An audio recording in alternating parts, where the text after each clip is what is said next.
Hi folks, welcome to this exciting episode of Verne's Misadventures.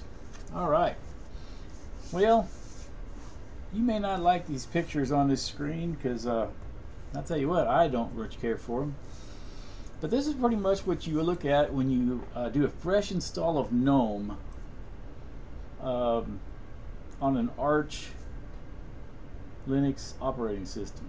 So, what we're going to do is we're going to go through some cool things that we can do to customize this. Now this computer happens to have dual monitors. So the very first thing I'm going to do is get rid of this ugly wallpaper. So we're just going to start there. And to do that, just right click on the screen, select change background. And I guess we'll choose this beach scene here. That'll work out okay for our dual monitors for now. Now, that'll get us through the rest of what we're going to do here. What I want to do is I would like to show you a few things you can do to make Gnome a little easier to live with, and I think kind of cool looking. And I can also show you a way to make a custom background. And what I would like you to do is focus on the principles or the techniques that I'm going to show you more than the tastefulness of what I'm going to do, because everybody has different taste and you may not like the background I choose or the logos I choose or the colors I choose, but just take the techniques and apply your own, and I think you'll find this to be quite useful. So without further ado, we'll jump in. Alright, so a quick thing of Gnome here. Gnome has this little panel here where you can log out. It shows your connection, you log out. You can also click here to go to shut down or restart or whatever. And this here will take you into your settings, okay? You have a calendar little drop down, and this little thing here that's telling me I have 4 available updates. So you'll get your notifications there as well. Up here you have the activities. So there's a couple things you can do here. Now if you take your mouse pointer and point it into the upper left corner, you will get the activities panel, right? So this shows your desktops over here on the right side here. It shows the minimize simple screen recorder over here. It also shows, this is the favorites panel. Some people might call this the dash. Okay, and I have a few applications already pinned to it. So going up there and getting your applications over there isn't a bad thing. It's just that I kind of like things a little more handy than that. Alright, so there's 2 quick things we're going to do as far as that goes. The first thing we're going to do is I'm going to show you an application called the Gnome Tweak Tool. Now this is something you'll want to install if you're going to run Gnome. This tool here, you can do a lot of cool things with it, and I'm going to show you a few throughout this video. But we're going to go down here to the extensions because we're going to turn on a couple of them. Alright, now if you notice up here in the corner it says activities. And if you want an application, you have to go activities, right? And then let's say you don't have the one that you want pinned to your favorites over here. So you'd have to click over here where it says show applications. Then from there you'd have to go and comb through the list to find what you want. They're in alphabetical order, but if you don't know the name of the application, you just know that, okay, I had a card game, but I don't remember what it was called. Or I had this other game, it was kind of like Pac-Man, but you know, it's not called Pac-Man. Oh, okay. So then you finally find it and realize that it was Catman.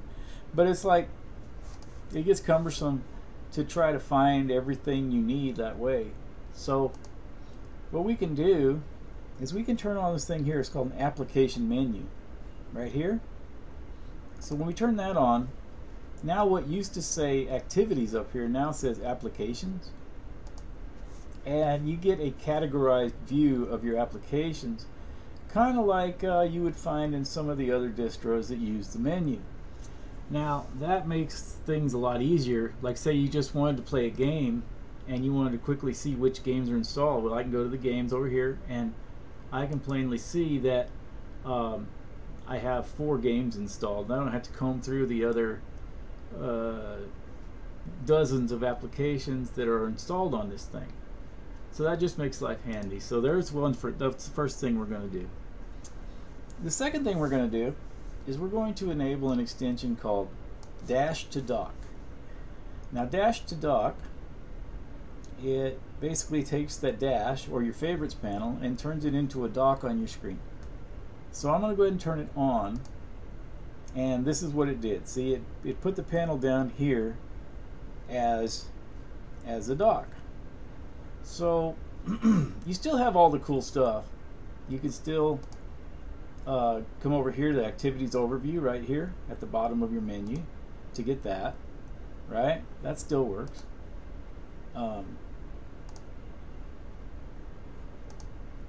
You can still mouse up into the corner to turn it on and to turn it off, so you've lost nothing there, but you've gained some extra convenience.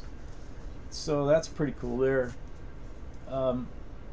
What some may or may not be aware of is that if you take the Windows key, let's say we wanted to launch Firefox, and if we didn't have it here in our dock where we made it very convenient to just grab it, what you could do is you just press the Windows key on your keyboard and then the F, and look at that, there's Firefox. So finding files, if you know their names, is quite simple, but the modifications we've made just makes it that much simpler. So I'm going to stand by that recommendation. That really makes it cool. This doesn't do the zooming like you can get Docky to do, like the Mac can do, things like that. But I think it's a very nice dock, and it's much more stable. It's always it doesn't work in a flaky manner like Docky can sometimes. And so I actually prefer this to adding Docky on here. That's personal preference. Alright, so then another thing you can do here is if you'll take your mouse pointer and put it right above the dots for where it says Show Applications, and try to just get it on the background area, and you right click, then you get the Dash to Dock settings. And from here you can choose a lot of different things, like you could move it to the left, you could put it on the top, you could put it on the right, or you can put it on the bottom where we had it, which is where I actually prefer it to be. You can also change the size of your icons, or that's your limit. So that means well, that limits the size of the icons anyway. Okay, and then the intelligent auto hide I have switched to on here. Now that just simply does it where if you open another window and it takes up the space, you're not going to have to work around the dock. It's not going to be in your way. But if you'll put the mouse pointer down towards the bottom of the screen, it will appear when you do need it. So you don't have to minimize windows just to get to it. So that's the ultimate inconvenience right there. So we don't need Firefox at this moment, so I'll close it. I'm going to bring it back over here. But we do want to do, behavior-wise, you can choose a few different things here. There's nothing in here I wanted to mess with personally. Appearance now. Okay, so there's a couple different ways you could do this. You come down here and you can turn on customize opacity. That might have been off by default. Mine's turned on. Okay, then you can turn that all the way down if you wanted. And as you can see, now my icons are just floating back here. And depending on which background you're using, that may or may not be advantageous. Personally, I think it looks very clean that way. We'll leave it that way for right now. And as we keep going, we're going to do something different with it later. So we've closed that window now, and we're ready to move on with the next part of our thing here. Now, I should probably show you how you can get Dash to Dock if you don't have it already installed. Mine didn't have it installed. So you go down here to the bottom of where your extension window is here. You scroll down to the bottom and it says Get More Extensions over here. You click that and just give it some time to load. And there it is. Okay. So you'll go down here and then you'll go in the search box. In this case we wanted Dash to Dock, so you start typing Dash, and there it is, our first choice right here. You click on that. Now I've already got it installed on my computer, but you would turn this on to install it. Okay, and then you would probably have to come back over here. Now since we're finished over here, we can close this box. Then you would come back over here and turn it on where it turns up in your list. Okay, so that's how you would get it and enable it to use it. Alright, so the next thing I wanted to show you, one of the things with dual monitors is it's hard to get wallpaper. You can find them easily enough, some that has pretty symmetrical and it just blends well together, one screen to the other. But the easiest way to make sure you have that is to use a single image and span that. And you can do that in Gnome Tweak.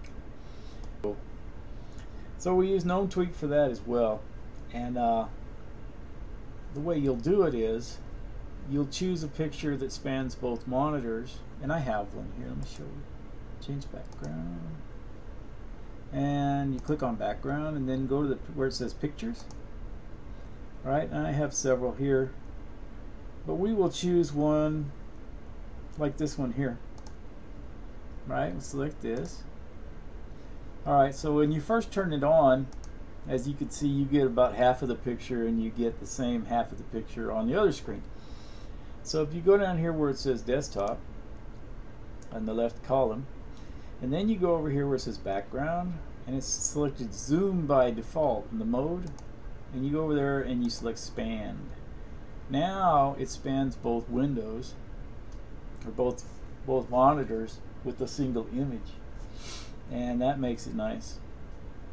So I guess we'll move on with the next part of our video, which would be to show you how you can get backgrounds like this, and also how you can customize them.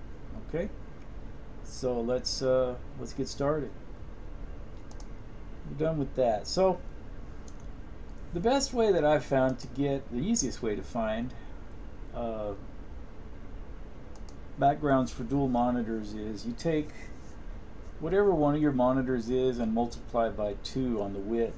Now I know that my monitor is 1920 by 1080, so that's 3840 by 1080, and then you just, whoops, you better put the 80 in there, we're gonna get some ugly wallpaper. Okay, and then a wallpaper HD. Okay, and then when it comes up with the results, you just click on the images right here, and let's see if we can find. Now the trick to this is to try not to get mixed up in one of those that's going to want to take you to a website that's got all kinds of spyware and all that. So basically what I've found to work in that instance is to look for one that allows you to view it anonymously. See, this one here says we can visit the page anonymously. So we can go view image. Okay, so then sometimes it'll say that, and then you'll click on it and it says nope, it won't let you view it anonymously, and then you just go back to your search results and find you another one. It's not a big deal. I'll show you how you can get this one and how we can apply it as our backdrop, but I have another one in mind that I want to do for our project. So we'll show you how to do this one, and then we'll use the one I've already got downloaded. So here's save image as. You select that by right clicking on it, and then you make sure it's going into your pictures, We'll give it a name and we'll just call this beach, I guess. Reddish beach. Okay, and so we'll save that. Okay, and I'll show you something you can do with your Firefox too. Maybe you know this, maybe you don't. If you go over here on Firefox to Preferences, over here by default it'll save your files to the downloads, right? And you can also set up a default for which files you want it to always save to. But I like to select this one here where it always asks me where I want to save my files, because sometimes you download MP3s, and that would you probably want that in your music. Other times you download documents, you'll want those in your documents, and other times pictures or video or whatever. So you can choose where you want it, and then you don't have to worry about moving it later or remembering where you stored it, because everything's in its right place. So that's just that 2 cents worth of advice right there. Okay, so we close this, then we can come back over here and we go to change background, select the background, go back to the pictures up here at the top, and this should be the one we just finished downloading. We select it, and anytime you change the wallpaper, you're gonna have to go back to the Gnome Tweak Tool, go to Desktop, and select Expand, and there it is. Really nice beach at sunset, I guess.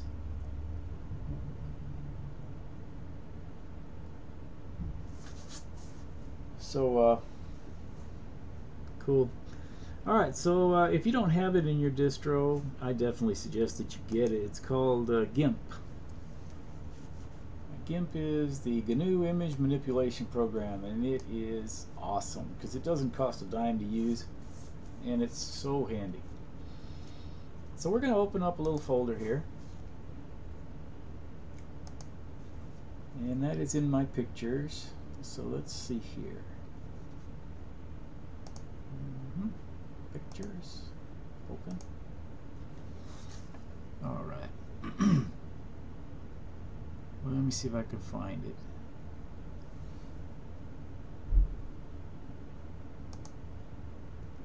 Yeah, there's the picture I wanted to do. Yeah, so we'll open this one.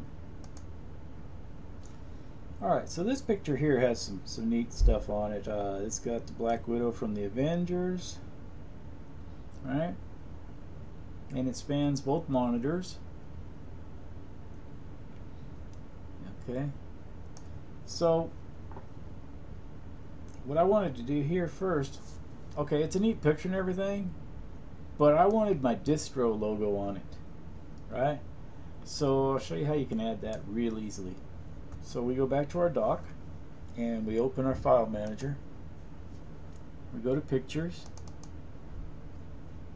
Well, I guess I should show you how you get that first. So let's get one step at a time, Verne. Alright, so we're back to the search. For this we're going to look for, I'm using Arch. You can use your distro, whatever distro you might be using, but well, you know, in my case I'm using Arch. So I would go for a Arch Linux logo, and then you want to look for a PNG file because they're transparent, right? So then you just click on images. Okay. Now watch the sizes on these, because it's very easy to get one that's just absolutely huge, and it's, you know, it's more to download for one, and then it's going to be too big and you're going to have to resize it, scale it down. It's going to be a hassle. So for our purposes, we'll be better off if we can get one that's more appropriately sized. Arch Linux. Yeah, so let's see if we can get this one. Alright, so you click on it and it says view page anonymously like we did. Now it says here this page won't let you show it anonymously. So we'll just find another one rather than deal with all the hassle of trying to get that one to work.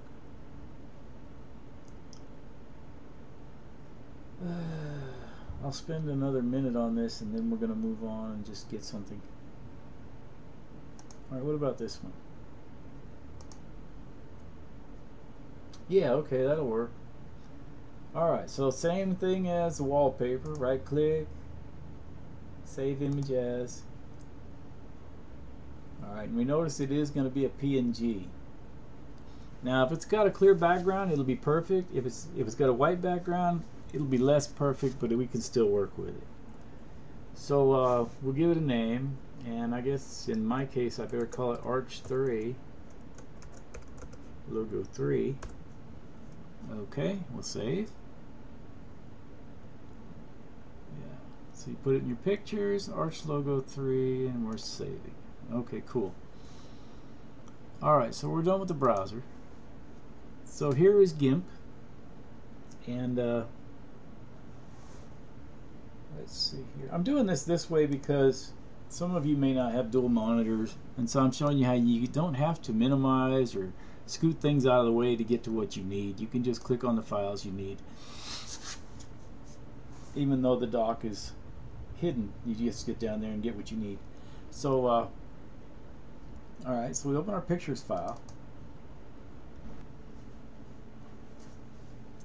Alright, so I see no reason to try to deceive or lie. If you notice the time here, I've had to reshoot this part of the video because I misspoke and it came out very confusing. So we'll see if we can do a little better this time around. Alright, at this stage we're ready to take the Arch logo that we downloaded and we're just going to drop it in the picture. So you just drag and drop. That's the easiest way to do this. Just drag it over out of your file manager and drop it on the picture within Gimp. Okay, now that sets it in the picture wherever it wants to go. Then you can take the move tool, it's over here in your tools on the left side, and go ahead and try to grab it. Now if you look in the layers panel over here, we have our Arch logo, right? Now that's selected, but make sure the outline highlights all around. I'm over here pointing at the screen like you can see me when there's no camera on me. But anyway, make sure make sure that the outline highlights so that you know that you've selected that and not the background image before you start dragging it around and have to fix it. So get it over here close to your eyes, and the reason we're doing this is we're going to colorize it some. So what you'll do at this point is making sure that the layer is still selected. You go over here to colors at the top. I'm at the top of the window here in case you can't see my pointer very well. You select colors and you go to the colorize. So we'll open this box. Now you can see that as soon as I click colorize, it changed the color of that. So I've done this similar project before, and mine's already set for somewhere close to where we want to be, but I'm going to go ahead and adjust a couple things just to show you. Okay, if you'll watch the Arch logo there, the color is changing as we move these sliders. So you move that. Now saturation will stay at 50 for the purpose of this, and let's see here, I found 176 to be pretty close to where we're going to want here. So just from my eyeball, I would say that matches our eyes pretty closely at 176. Okay, now another thing you're going to want to do if you're going to do a project like this where you're going to match match elements to a color within a picture, is you're going to want to get the hex value of the colors within the picture. So to do that, all you have to do is you go over here and you select the foreground background colors, right? You just click on the, well, in mine it was a black rectangle down here at the bottom of your tools panel, and within that panel, the change foreground color, you'll see right next to where it says HTML notation, there's a little thing here you can click, and that's a color picker. And so if we choose that, we get you see that gives you the HTML notation. That's what it is, the hex number, okay, and that's for the RGB colors. And it's going to be 00 through FF for red, green, and blue. Okay, so you're mixing colors, everything comes out of red, green, and blue, and these are the hex numbers that will create the color we have selected.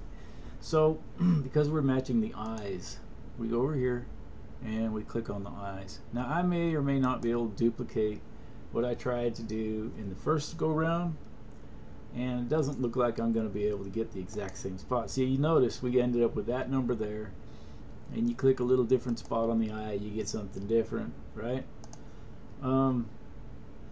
Your results will vary.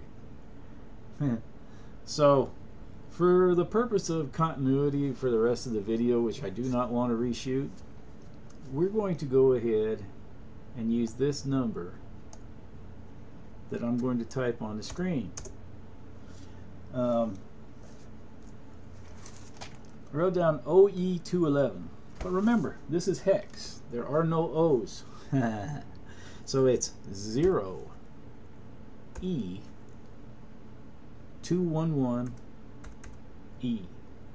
Okay? It may look like an O, but it is a 0. Okay, because the way it works is 0, 1, 2, 3, 4, 5, 6, 7, 8, 9, A, B, C, D, E, F. Okay? It doesn't go any further than that. So there are no O's. I think I've driven that point home to the point of nauseam, and we can move on. Hey, okay, so we've got that. You want to write that number down, 0E211E.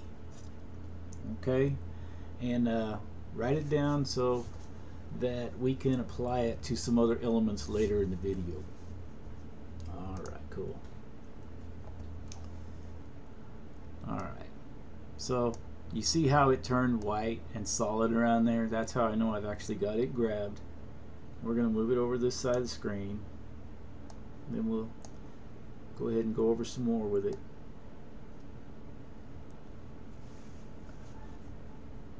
Alright. I'm going to put the bottom of the picture, or of the logo, so where it's kind of even with her hand. And then we're going to scale the size of it up so it's a little larger, so it'll be a little closer to being even with her hand when we're done. Alright, to scale, you select the scale tool over here, and if you just hang your mouse over any tool, it'll tell you what it is and a little bit about what it does. So we're going to get the scale tool. Alright, and then we're going to select. Okay, now the grid is on top of our logo, so that's a good thing. Now look here inside the scale dialog box here. We want this to be linked together. We want to keep the proportions, in other words. If that was unlinked, you'd have the ability to make it more wide and more tall, and it would come out distorted. Sometimes you want that. For this project we don't. So make sure that's linked, and then you can click on the image and pull the handles up to scale it up to a larger size. It's going to be competing with an image that spans probably it spans 2 screens, so it can be a little larger than that small one that we originally had chosen. And then we can just get back to the move tool, and we can move it into a more final position. All right, I think that we can live with this. I think I like it, and it should be pretty close to what you're going to see in the rest of the video. I mean, the whole idea was to demonstrate the techniques anyway. So, take some of the magic of what goes on behind the scenes away. But I think y'all knew I made the video at home, so there's no surprise there. All right, so to save your file, so that you can get back in here and make changes if you want or need to later, you simply go File, Save, and you'll choose a name for your file. Like, I'll just go ahead and call this one Avengers 4, since I already have some other ones and I don't want to overwrite those. So we'll just save it as Avengers 4 and click Save. Make sure that you have it pointed to the folder in which you want to save it. I'm putting in my pictures. Alright, that saved the project, but it didn't save our picture that we started out to make in the first place. So to do that, you come down here to Export As. You get to that from File, Export As. Alright, and let's see, the file name's fine, but I want to change the extension to, I want to save it as a JPEG, so a JPG. Change it to that, and we will just click Export. Now, quality wise, you have this option to lower the quality, to lower the file size. Smaller file size loads faster on a website. This is not for a website. This is going to stay as a local file on our computer. We can make it 100%. All right, so we are done with Gimp. We can close that, and we can now apply our new background.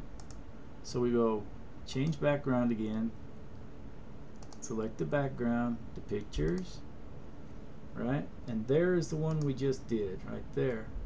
So we'll select it, and just like before, go down to the Gnome Tweak Tool, select Desktop, come back over here and go to Expand.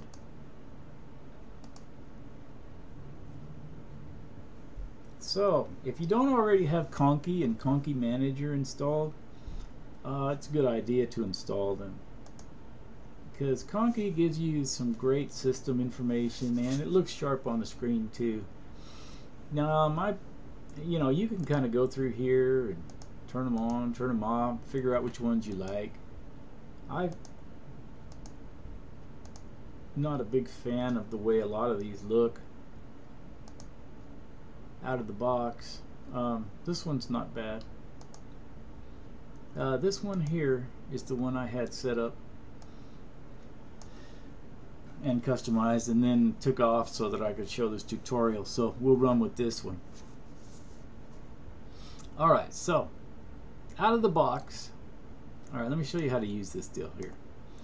Out of the box it comes up looking kind of like this, right? Now position wise, let me show you here. If you go over here to these little switch panel right here, it's the edit widget and location. I think out of the box it came out top left. Apply. So it came out kind of like that. Now obviously, well, I personally didn't want it there on my setup. I wanted it where it was when I first showed it to you. So to do that, I selected top right and then clicked apply, and oddly enough it ended up somewhere over here, like right on top of her pistol here. So I had to adjust these numbers, the horizontal gap, and you can just move it up or down this way, apply, and figure out which way you're moving, and then know if you want to go more or less or whatever. So I ended up right here, kind of right in this middle of this empty space here. I thought that was a good place for it. Alright, so position wise we're in good shape. Now there's a couple things I don't like about this Conky in its current state, and I'm going to show you how we can address both of those. One, I don't like the way there's very little space between these larger numbers and this smaller text down here. I think that it would look better with a little more space. And so we're going to address that. Also, these yellow numbers and letters, I don't like those either. I thought maybe at one point that maybe we could apply the eye color to the numbers and letters there, but because of the darkness of the rest of the background, it really doesn't work out well because they're very hard to see a darker color. So what we're going to do instead of that is we're going to change all these colors to where they're the same color as the rest of these lettering. So it's just going to all be white lettering basically. It's off-white is what it is, but it's all going to be a lighter color so that we get rid of that yellow. And then again, if you know, color to your taste, but the technique will be the same. So we'll apply that, and let's see, close this box at this time. So then we can, oh, here, let me show you here now on transparency, on the edit widget box there, go to your transparency. Now mine is set at semi-transparent, and when it's set at semi-transparent, you can adjust the opacity, or that means how well you can see through it. More opacity means less see-through.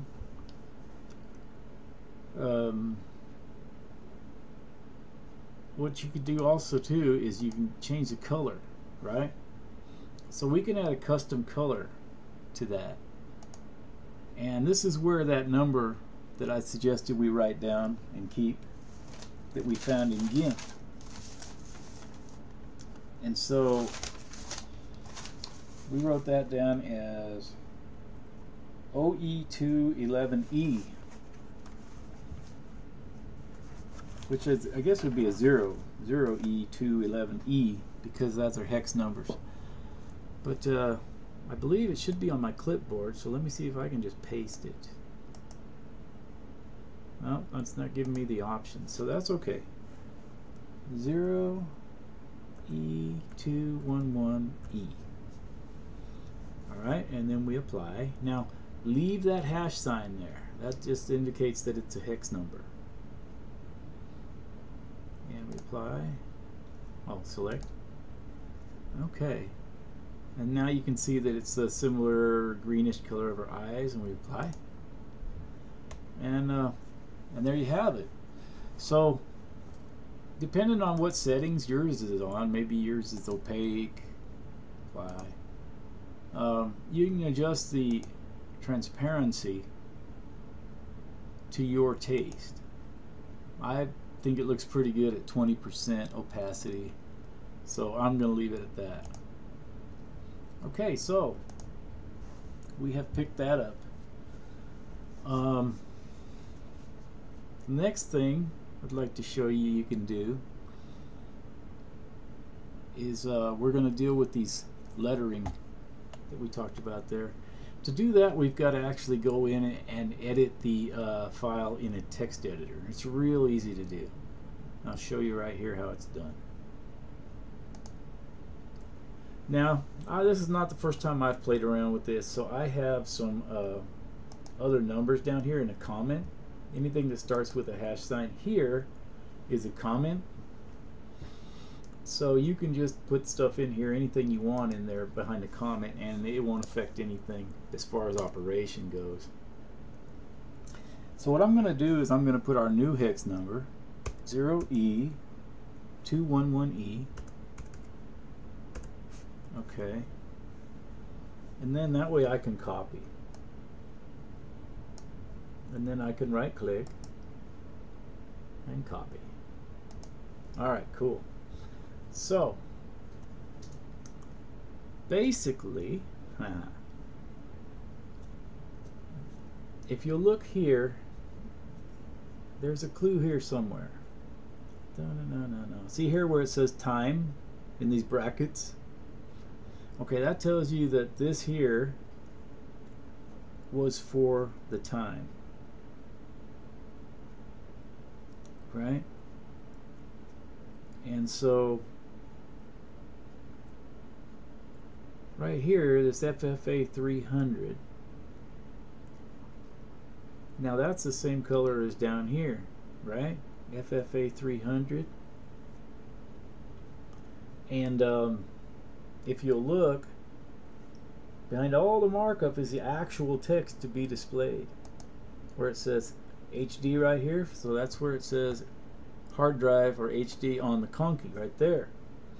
And then you look over here and that says RAM.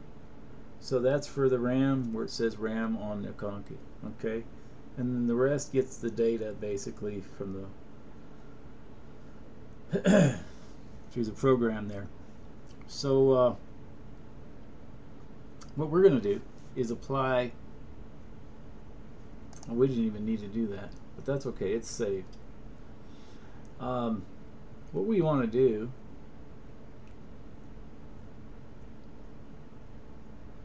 is we want to take the EA color, which is what the other elements are, right? So we do the EA. So we'll copy that, okay, and then we'll apply that to every element in the Conky. So everywhere that it doesn't say EA, we will apply it. Now again, don't get rid of any brackets or anything else, just the hex numbers there, and then paste over that, and then over here, paste. There should be 4 places where you do that.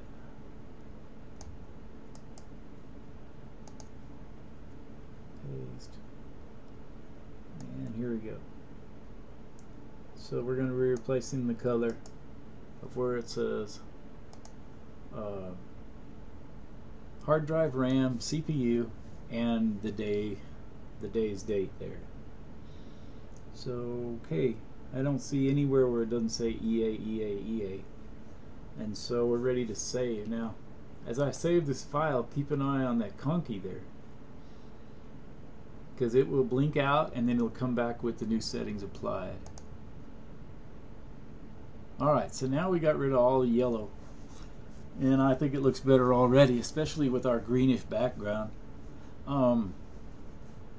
Another thing we said we wanted to address was the lack of space here. Now we've already determined that that last line of our text file here was the one, and see where it says V offset for vertical offset, and it's only at 1. So if we click in there and just add a 0 and then save the file, now as I click save, keep your eye on that Conky, because it's going to change.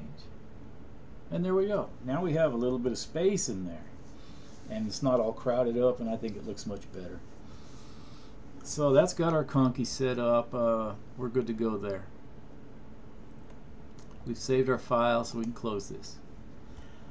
If you're messing around with different things and you've got this open and you've got the text file open like this, like say you've got them both open and you're working on both of them, come on now, come with me so I can show this. What you have to understand is this over here is just a graphical way to modify this markup here that's open in the text file. So if you make modifications here and leave it open, and then you come over here and make modifications, and then you come back over here and make more changes, and then you save it, right?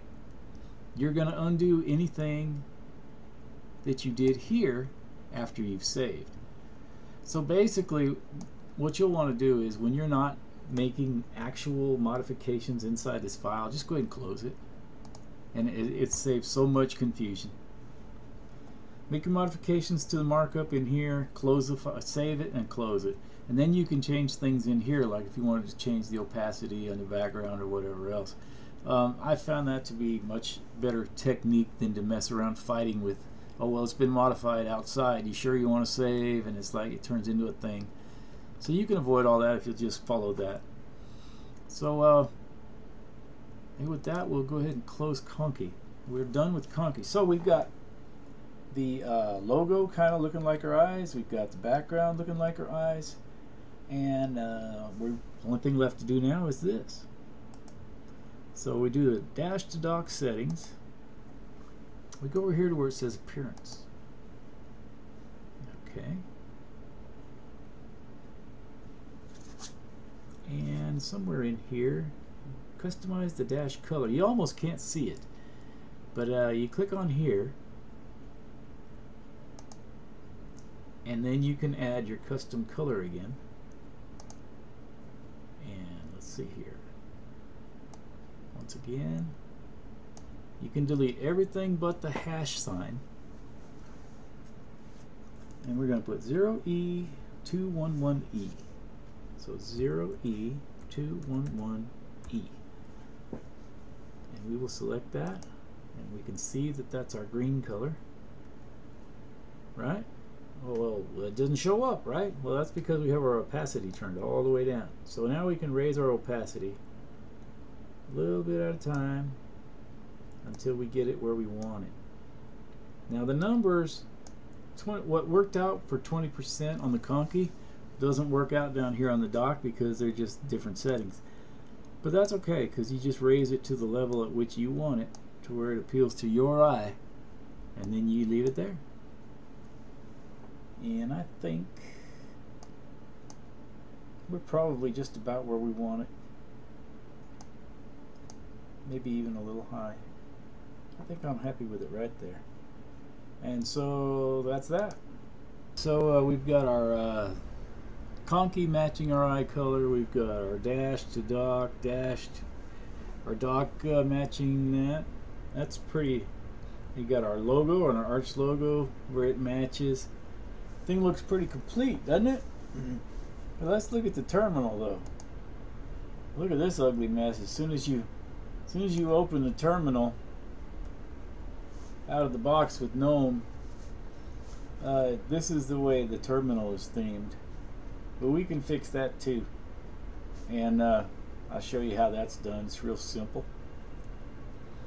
Come in here to the part where you would type if you were going to type a command in the terminal, and come down here, you right click, and it will say go to where it says profiles, and then go to the second selection, which is profile preferences, and click on that. Alright. Then from there you can go to your colors. Okay. I think this is how it came out of the box. But anyway, it looks something like this on mine when I installed it. Alright, so you have basically what you want to do here is you're going to need to go to a custom on this setting here, right? And then you come over here where it says default color for text and the background. So we're just going to go with a white text. So select a white tile on there and click select. And then of course you can't see it with the white background, so we're going to change background too. Now the background, we're going to go down here to custom, click on the plus sign, and then we're going to go right here, and we can delete everything up to the hash mark, and then we'll put our color, which was 0E211E. Alright, press enter and select.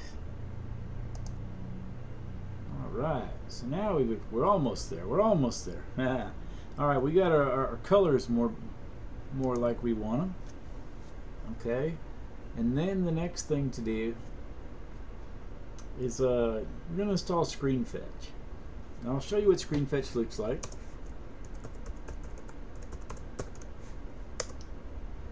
This is what Screenfetch looks like. It puts the little puts your distro logo, and it will customize itself to the distro you're using. It'll put the logo for Ubuntu if you're using Ubuntu or a derivative thereof. There's a specific one for Mint. There's one for Arch, of course. There's some for, I think there's one for Manjaro. It goes on and on.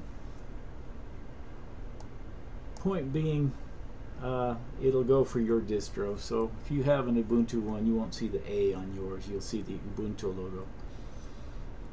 So how to get this, huh? Well, if you're using Arch, it's simply this. You go sudo pacman s screenfetch. Okay.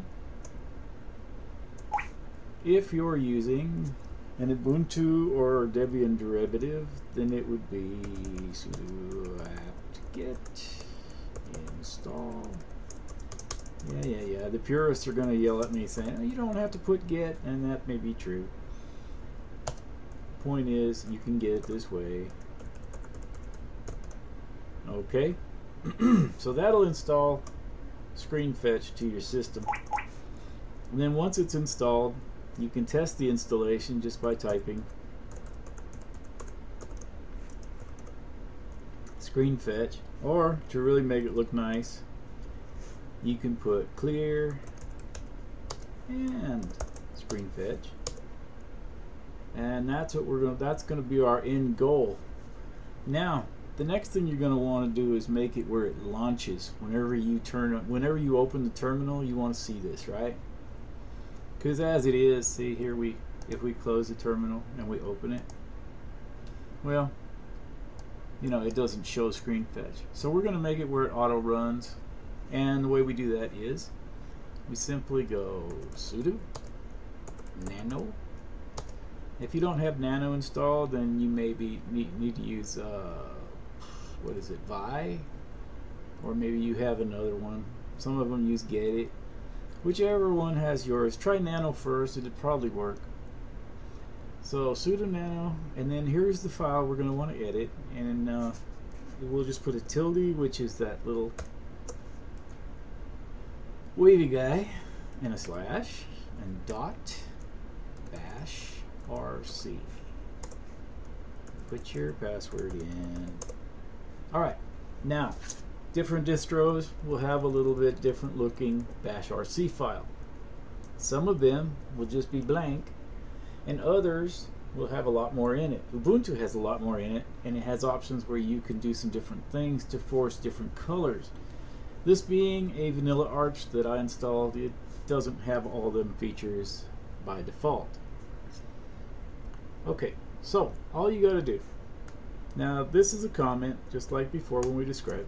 Just put a little pound sign, and we'll put start Screenfetch.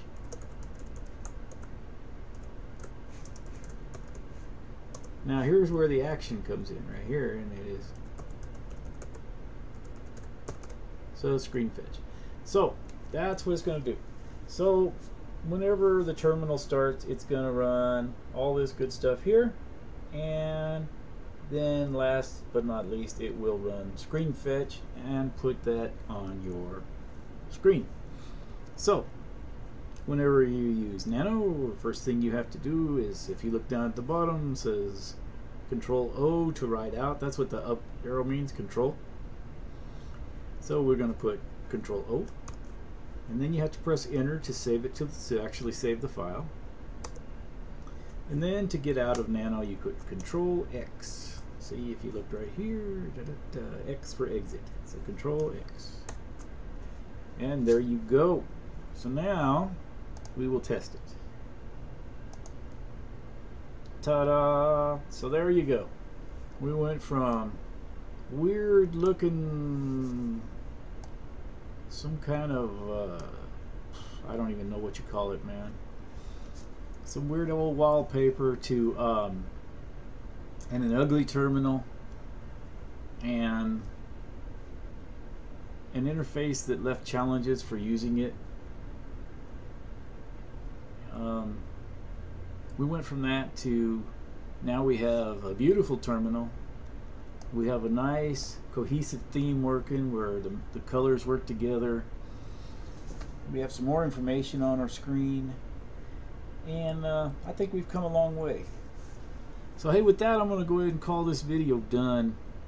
Hey, I want to invite you to leave me a comment. You know, be polite, or I'll have to delete it, of course. But yeah, leave me any comments or questions you might have, and go ahead and like my video if you liked it, and dislike it if you didn't. If you disliked it, I would really appreciate, you know, if you would comment and say what you disliked about it, if you can do so politely, and that way maybe I can improve my future videos. You know, even comment to say, hey, you know, why don't you do a video about this? I'd appreciate that comment. So that'd do that.